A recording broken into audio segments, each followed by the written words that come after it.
When I first read this book as an undergraduate studying Japanese history in the early 1990s, plenty of first-rate work had been published on this principal character of Japanese history by then. Sadler's 1937 book could always be found in the bibliographies, a testament to the author's pioneering prowess in the field of Japanese studies.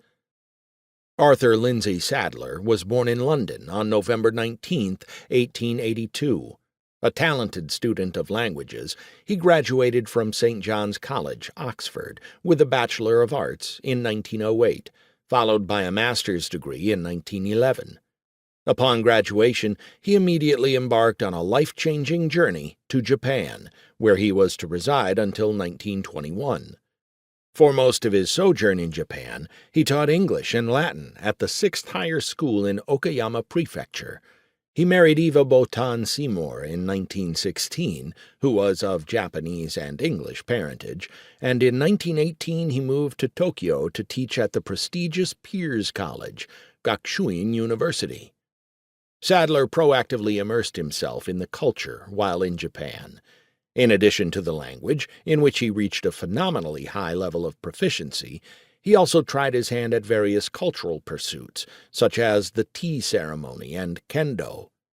It seems, however, that his main interest was in architecture. In the preface to one of his books, A Short History of Japanese Architecture, now published by Tuttle as Japanese Architecture, A Short History, 2016, Sadler writes that instead of going to the Near East for continued research, as counseled to do by the esteemed Orientalist Dr. C.J. Ball, it was his attraction to Japanese buildings and gardens that took him to Japan.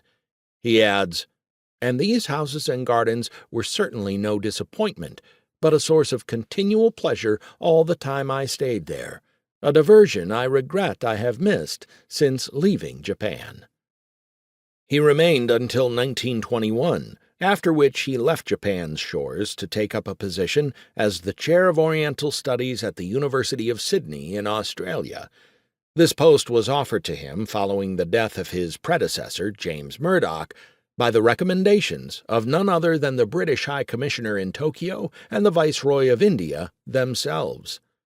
As an aside, Murdoch had written the 3-volume A History of Japan, the first comprehensive history of the country in English, so Sadler had big shoes to fill with his new appointment.